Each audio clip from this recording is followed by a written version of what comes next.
Thanks for joining me for this edition of the Author's Corner, brought to you by KNEO 91.7 FM, The Word. I'm Roberta Foster, and today I welcome Peter Ash to Author's Corner. He's written the book Out of the Ashes, which is published by Under the Same Sun, and he'll tell you more about how to find the book at the end of the program. Peter, welcome to Author's Corner. Thanks, Roberta. Thanks for having me. So, what is it that inspired you to write this book, Out of the Ashes? Well, I was born and raised in Montreal, Canada, back in 1965, and I was born with a rare genetic condition called albinism. Your listeners may be more familiar with the term albino. It talks about a person who has no pigment or melanin in their hair, skin, and eyes. It's a very rare condition in the United States and Canada. About 118,000 people have it. I was born with it, along with one of my brothers who also has it. And because of that condition, I was always aware that I was different. My appearance is different.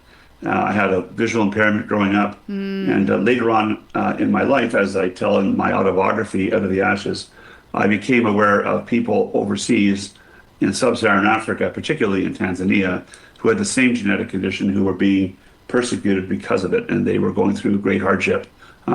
Albinism affects every race on Earth, so it doesn't matter your ethnic background. Albinism is a genetic condition that can occur. Well, as you mentioned, learning about the children and people with albinism in other countries, tell us more about what you've learned about the hardship that these people live with, specifically in Tanzania. Well, in 2008, I was at a time in my life where I'd had a career in ministry as a pastor, had some time serving in business, and I was at a time in my life where I was saying, Lord, what's next? And praying for what will be the next big thing in my life. And in the process of praying with that and thinking with that, I was on the internet and I was surfing about albinism and the word albino, and an article came across my screen from the BBC World Service of a woman named Vicky Ntatema, who was a journalist living in Tanzania, and she heard about children with albinism being hunted and killed by witch doctors for their body parts, that the body parts of people with albinism bring great luck. So she investigated this as a journalist undercover and managed to capture footage of a witch doctor promising to give her magic and power if she could bring albino body parts to him. Wow. That just sounds too amazing to be real. You're working to stop these type of things from happening. And that's correct. Yet I can only imagine, working from the United States or Canada, that there's got to be horrible obstacles in trying to end these attacks. Why don't you share some of that with us? Yeah, so when I first got a hold of Vicky back in 2008, she was actually in hiding. She had left the country because she was receiving death threats. Very wealthy and powerful people in Tanzania and in many sub-Saharan African countries use the services of witch doctors. And so to expose this black market trade in albino body parts put a real target on her back. And so I was very deeply touched. I thought, these are my people. They have the same genetic DNA that I have because they have albinism. And if I was born in Tanzania, I would go to bed at night wondering if I would be attacked or killed or lose my body parts. And so Vicky and I talked, and I made my first trip over to Tanzania in 2008, and I met scores of people with albinism, probably hundreds. They were living in absolute fear because of these attacks and killings. And beyond the attacks and killings, there's also a real situation of discrimination. So the belief is that people with albinism in Tanzania and in many countries in the region are not human beings. They're invisible ghost-like creatures. The Swahili word for albino is zeru zeru, which means basically an invisible ghost-like creature. And so they were really in danger and living in fear. And so I felt the Lord call me to go over to Tanzania and see if I could help and see if I could investigate. And we began to understand that we needed to address these myths and this misunderstanding in the culture in order to end these killings. And so over the next several years, that's what we began to do. I opened up an organization in Tanzania called Under the Same Sun to do education and advocacy work to try and target these false beliefs and protect children with albinism. Well, you mentioned being a pastor, and so as you were researching this and meeting people in Tanzania and people with albinism, how did your faith come into play with your mission? Well, it's very interesting that you asked that because back in 2008, when I read this article, I remember going to bed that night and my wife, Debbie, noticed that I didn't sleep very well. I shifted and was awake most of the night because of the photographs I had seen of mutilated bodies and children that had been attacked. And over the next several days, I talked to Vicky over the phone when she was out of the country, and God began to speak to me by the Holy Spirit, and I felt a calling so clear. It was a stronger and more direct calling than even I had to pastoral ministry. It was almost audible. God said, Peter, you need to go there and you need to help these people. And this is a guy who, when I went to Bible college, I would hear missionaries talk about witchcraft and witch doctors in Africa. And I would say to myself, I'm never going there. That's not me. I'm going to stay in my lane here in Canada. That's not my thing. And lo and behold, the Lord had different plans. And we went right into the center of witchcraft, which is fueled by the demonic. And so my understanding of the spiritual realm and spiritual warfare helped me understand right away that witchcraft is a real thing. And the scriptures tell us that the enemy comes to steal, kill, and destroy. And we saw that firsthand with the destruction of the innocence of children with albinism, the destruction of their lives, the destruction of their health and safety. And the Lord just told me that, Peter, you have albinism. That's the reason I've given you this condition, and it's your responsibility to tackle this issue with whatever you can. Well, that just confirms to the rest of us with the issues that we go through in life that the Lord uses everything in our life to work it out for good, to the benefit of ourselves and others. And so what a great word that came from God to your heart.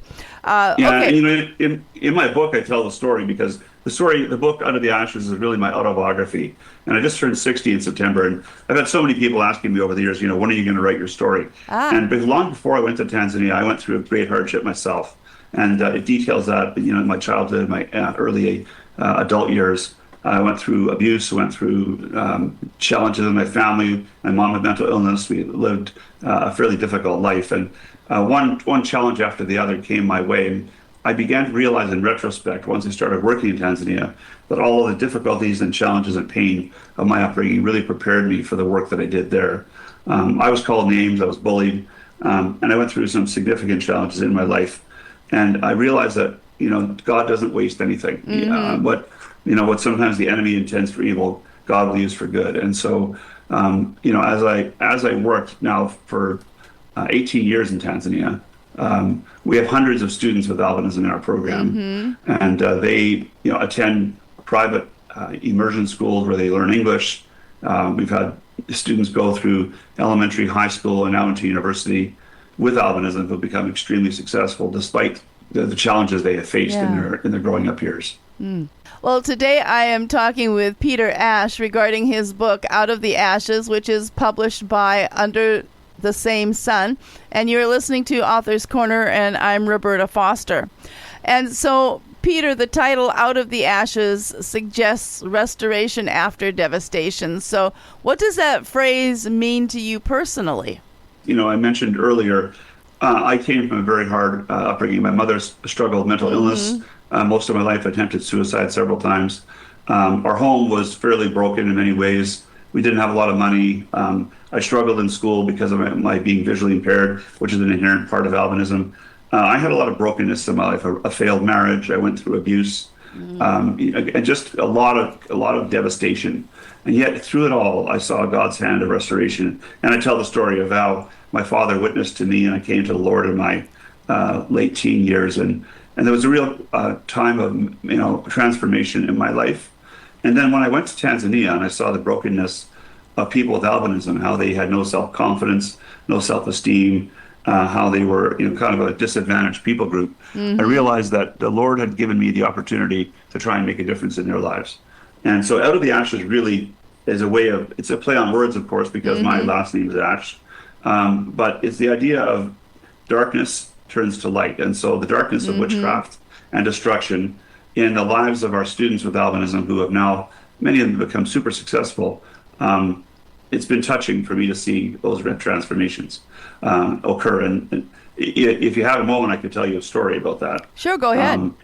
One of our students, when I went there in 2008, the first family that I got a chance to meet in Tanzania lived in northwest Tanzania in the area of Mwanza on the Great Lakes. And this is the sort of epicenter for witchcraft practice in the country. And I was brought to a small village and a really small thatched roof hut. And I had been told that a little girl, only a few years old, named Mariam, had been murdered just a couple of months before I got there. And as I spent time in that little village with the mom and the uncle and the grandpa, I got to hear the story about how in the middle of the night, strangers came with machetes and broke into the home where Mary, who had albinism, was sleeping. And her brother, Vinyasi, who had albinism, was nearby. And her older sister, Mindy, who did not have albinism, was nearby. And they broke into the home, and the details are incredibly graphic, and they're in my book. They severed her limbs, took her body parts, put them in a bag, and she was mutilated beyond recognition. And sadly, I got to see the photographs of that and hear the story from Mom. And I actually got to see the blood stain on the floor of the house. It was still there where the murder had been committed. And I realized at that moment in time that something needed to stop. Something needed to change. There's a quote that says, all that is necessary for evil to prevail is for good men to do nothing. And I realized I couldn't sit back and do nothing comfortably in Canada. And so that really began my journey of working with people with albinism, starting under the same sun, and turning devastation into hope. So your organization recently helped win a major case before the African Court on Human and People's Rights. Tell us what that was about and how it turned out favorably for you. Sure.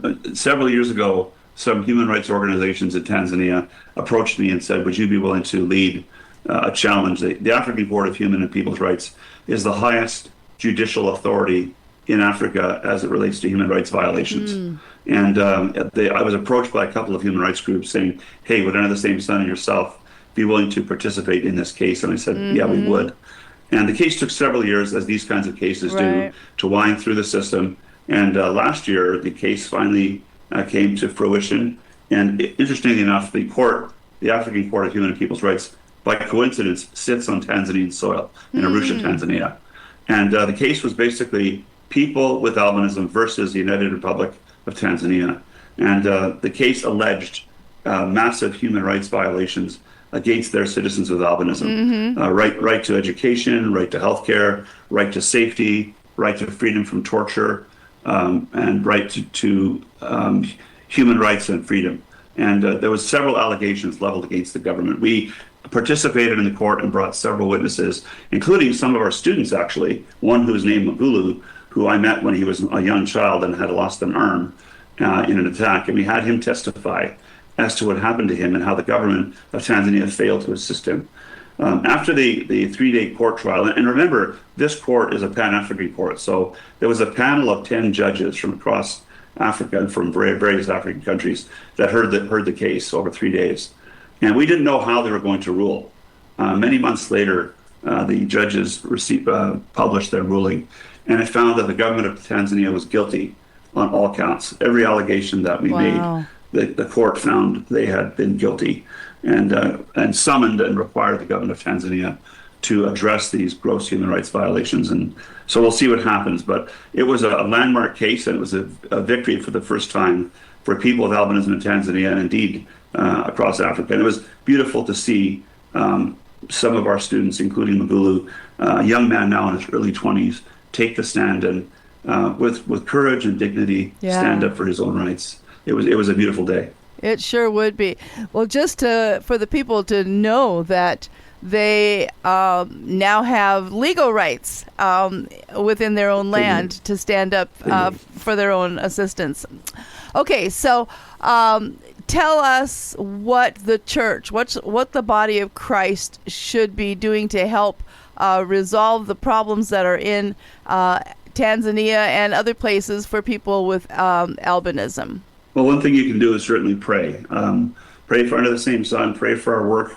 We've now launched another group called the African Albinism Alliance that's trying to spread this work across Africa, because these attacks and killings and discrimination are happening in a large number of countries. So please pray for the work of Under the Same Sun as we work at the UN and other countries and with people with albinism, because we're facing the powers of hell. You know, we're going up against darkness and evil and demonic powers. Also, they can go to our Facebook page, Under the Same Sun. If they just search that, they'll find it, or our website by the same name, underthesamesun.com. Another thing they can do is if they want to hear more about the story, they can purchase the book on Amazon, Out of the Ashes by Peter Ash.